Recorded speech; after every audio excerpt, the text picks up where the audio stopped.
Before you look at the whole picture, look at the person in the little room. There they are, barely awake, the curtains still closed, shoes not yet on, the kettle not yet boiled. No conversation has begun. No neighbour has been seen. No street has been crossed. And yet, the country has already arrived. Not the country outside the window, the country inside the phone. Outrage, crisis, breaking, betrayal, disaster. Everyone is furious. Remarkable, really. The day has not properly introduced itself, and already the Republic appears to be on fire. Look closely at the little clock beside the bed. Morning has scarcely begun, but the feed has been awake all night. It has sorted, ranked, repeated, enlarged, selected. It has prepared a version of the world especially designed to make the thumb move again, and again, and again. There is something almost tender about the way the citizen holds the phone, as though it were a small window, as though by looking into it, one were looking directly at the world. But notice the real window. It remains unopened. Outside it, dawn has begun without a headline. The sky has changed colour without notification. Somewhere a nurse is ending a night shift. A baker is lifting a shutter. A school custodian is unlocking a door. A farmer has already checked the weather. A road crew is gathering beside a bridge. None of them is trending, and yet the country is already moving. That is the first lesson of this panel. Before the day begins, the feed has already begun, and if we are not careful, we may enter the feed before we enter the day. Now move your eyes to the second station. Here we encounter the most marvellous machine in the drawing. Brass dials, pipes, bells, megaphones, mirrors, printing rollers, screens breeding other screens. It looks like something designed by a Victorian engineer after too much coffee and one particularly distressing committee meeting. This is the amplifier. At the top, ordinary events enter through a funnel marked "What happened?" At the other end, something rather different emerges. What kept people looking? That distinction matters. The machine does not necessarily ask what is most important, what affects the greatest number of people, what is best supported by evidence. What requires the most careful thought? What will still matter next month? The machine asks a simpler question. What will hold attention now? And attention, as every carnival barker, theatre impresario, newspaper editor and modern platform designer has discovered, is often held most efficiently by emotion. Look at the large dial. Anger, fear, surprise, conflict, certainty, humiliation, tribal loyalty. These are not imaginary emotions. They may arise from real events. They may alert us to genuine danger. They may reveal injustice. But inside the machine they become measurements. The system learns what makes us stop, what makes us share, what makes us return, what makes us say, "You must see this," and then it gives us more. A quiet local report enters once. Perhaps a school board has repaired a roof. Perhaps a public health office has solved a problem before it became a crisis. Perhaps two opposing officials have reached a practical agreement. The machine regards this calmly. No sparks, no bells, no stampede. But then a confrontational clip arrives. Someone points, someone shouts, someone appears shocked. The machine awakens. The clip is enlarged, captioned, reposted, reacted to, condemned, defended. Condemned again by people condemning the defence. Soon, the original moment is only a seed from which a forest of reaction has grown. And below the machines stand the citizens. They see the same image again and again, not because the event is happening everywhere, but because the event is travelling everywhere. That is how repetition begins to feel like prevalence. That is how a single room can begin to feel like the whole country. Read the sentence beneath them. When the same thing appears everywhere, it can begin to feel like everything. That is not foolishness. It is a normal human response. We estimate the world partly by what comes readily to mind. When a story is repeated, enlarged and emotionally charged, it becomes easier to remember. And what is easier to remember may begin to feel more common than it is. The feed has not necessarily lied. Something may truly have happened, but a true fragment can still produce a distorted whole. Now look at the 4 small cards beneath the machine. They are modest, almost like lessons pinned to a classroom wall, but they contain the intellectual heart of the panel. Repetition is not prevalence. How often something is shown is not the same as how often it occurs. Virality is not significance. How quickly something spreads is not the same as how deeply it matters. Amplification is not consensus. A loud and visible opinion is not automatically a majority opinion. Emotional intensity is not public importance. Something may feel overwhelming and still affect fewer people than the quiet issue receiving almost no attention. These distinctions are not meant to make us cynical. They are meant to make us precise. The feed may show us something real. The question is whether it has shown us scale, context, proportion, frequency, consequence. The event may be true. The impression created by its repetition may still be false. Now let your eye move toward the center. There stands a great measuring instrument, elegant, serious, balanced like an old civic scale. Across its face are the words, "Frequency is not importance." On one side is a pile of repeated screens, the same image, the same expression, the same emotional signal, labelled "Seen most often." On the other side are quieter objects, a school key, a bridge inspection report, a nurse's stethoscope, a ballot preparation ledger, a municipal water map, a neighbour's handwritten note. None is visually dramatic. No one is likely to leap from bed shouting, "Good heavens, a properly maintained water line." And yet these objects carry daily life. The key opens the school. The inspection may prevent a collapse. The stethoscope listens for what cannot be seen. The ballot ledger protects an election through patient preparation. The water map tells a crew where to dig before the pipe fails. The note connects one person to another. The feed measures attention. Citizenship must measure consequence. That does not mean the dramatic story never matters. Sometimes it matters urgently.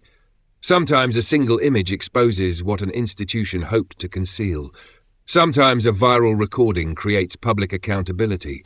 Sometimes neglected voices become audible only because the feed carries them beyond the room in which they were ignored. The lesson is not, look away. The lesson is, learn what you are looking at. Ask whether the scale of attention matches the scale of consequence. Ask what has been enlarged. Ask what has disappeared.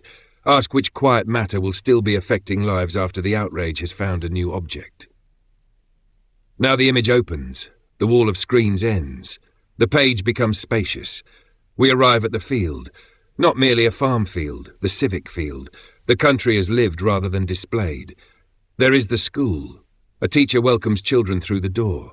No dramatic soundtrack. No commentator announcing that education has begun.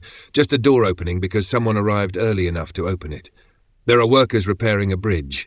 One measures. One lifts. One watches the joint. Maintenance is not glamorous. That is why functioning societies are so easy to take for granted. We notice the bridge dramatically when it fails. We notice it less when people prevent the failure. Nearby, election workers prepare equipment and records. They are not standing beneath campaign lights. They are checking details. Accuracy often looks dull because accuracy is repetition performed carefully. Test, record, verify, seal, count, check again. Across the field, nurses begin a shift. A farmer moves through rows of crops. A sanitation worker keeps the street from becoming unlivable. A librarian unlocks the building. A shopkeeper raises the gate. A council sits around a table. A veteran speaks with a local official.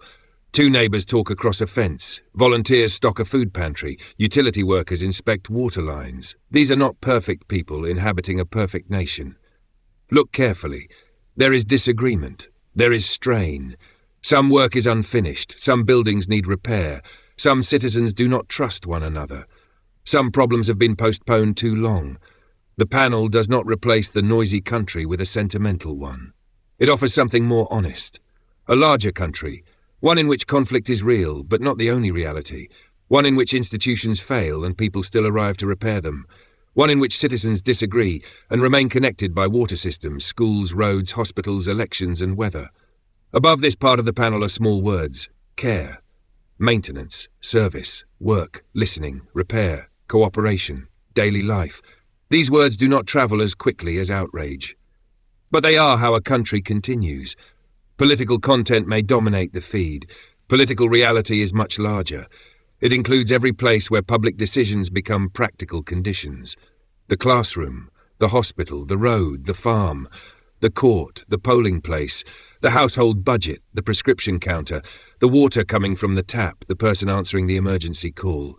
The feed gives us the theatre of national emotion. The field shows us where policy finally arrives. Now look at the fourth station.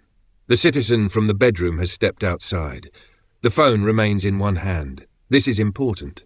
No one has asked the citizen to throw it into a river, bury it beneath an oak tree, or take a solemn vow against wireless communication. The phone is still useful. It can carry news, evidence, warnings, testimony, documents, voices we might otherwise never hear. But the phone is lowered. In the other hand is a notebook.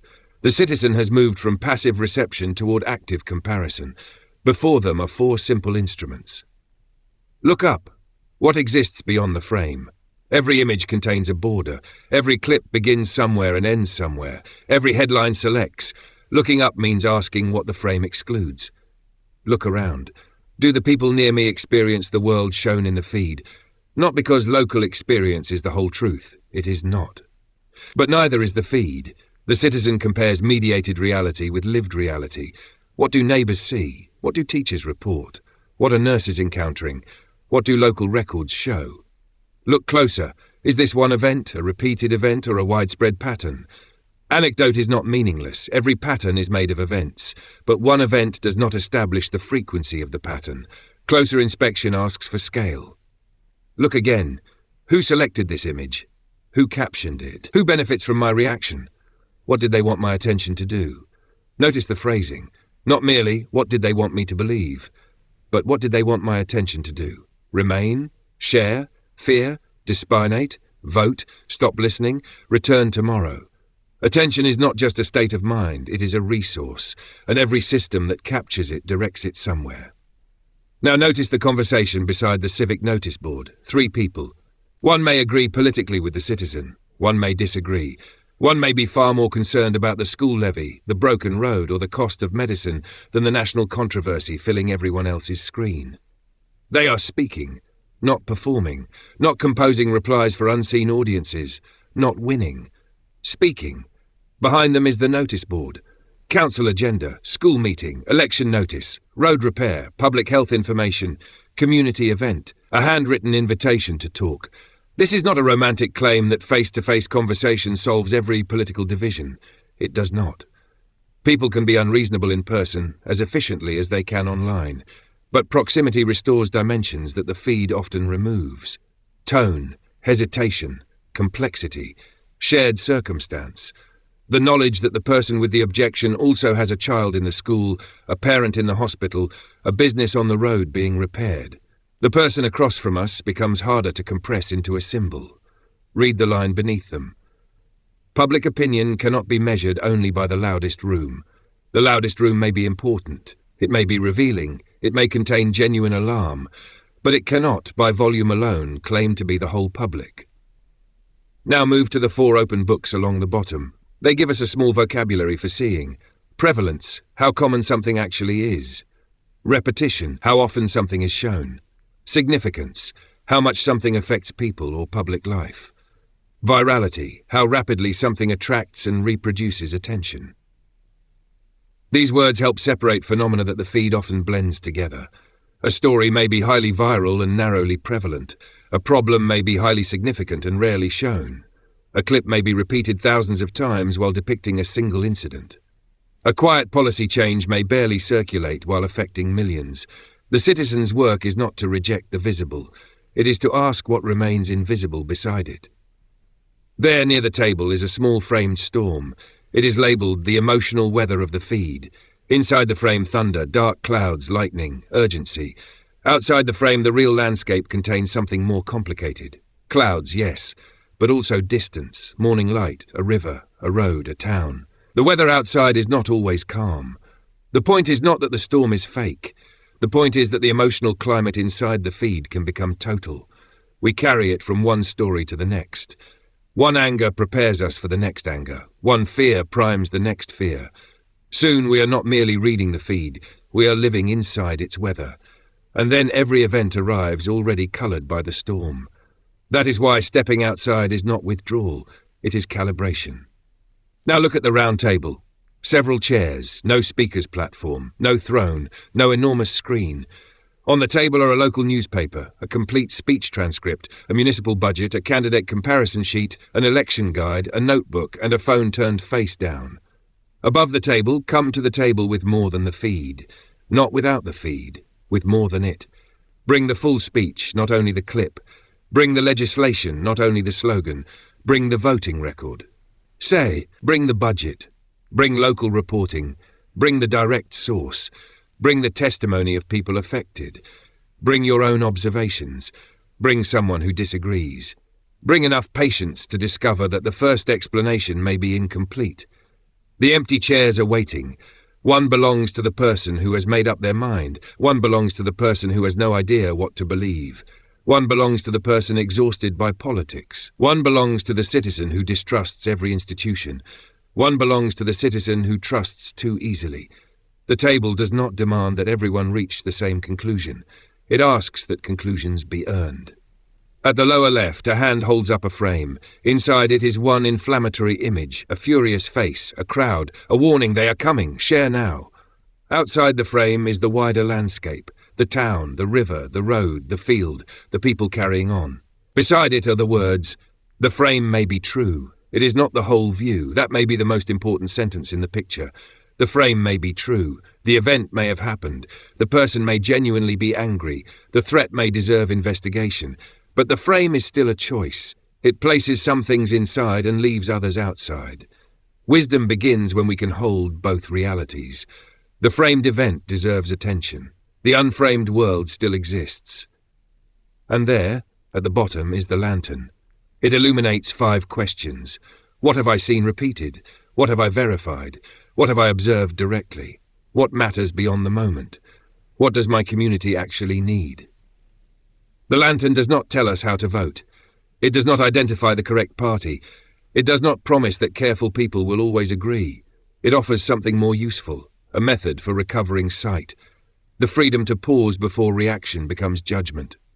The freedom to ask whether an image represents an event or a world. The freedom to enter Election Day as a citizen rather than as the final destination of an engagement system. Now step back and see the whole panel. The person in the dark room, the great attention machine, the scale, the school, the bridge, the nurses, the election workers, the field, the conversation, the table, the frame, the lantern. This is not a story about escaping modern life. It is a story about re-entering the common world. The feed is not the enemy, but it is not the field. It is a selected stream of signals arranged to hold attention. The field is where consequences accumulate, where policy becomes water, medicine, wages, roads, schools and rights, where people who disagree must still inhabit the same systems, where citizenship is not merely expressed but practiced. So tomorrow morning, when the screen lights the room before the sun does, pause. Look at what has been placed before you. Ask why it is there. Ask how often it has truly happened. Ask what has been left outside the frame. Then open the curtain. Look at the street. Speak to someone. Read beyond the headline, find the record, visit the field. You may return to the same conclusion you held before, but let it be a conclusion that has survived the wider view, because the feed shows what holds attention. The field reveals what holds a country together. And before you decide what the country is, step outside the feed.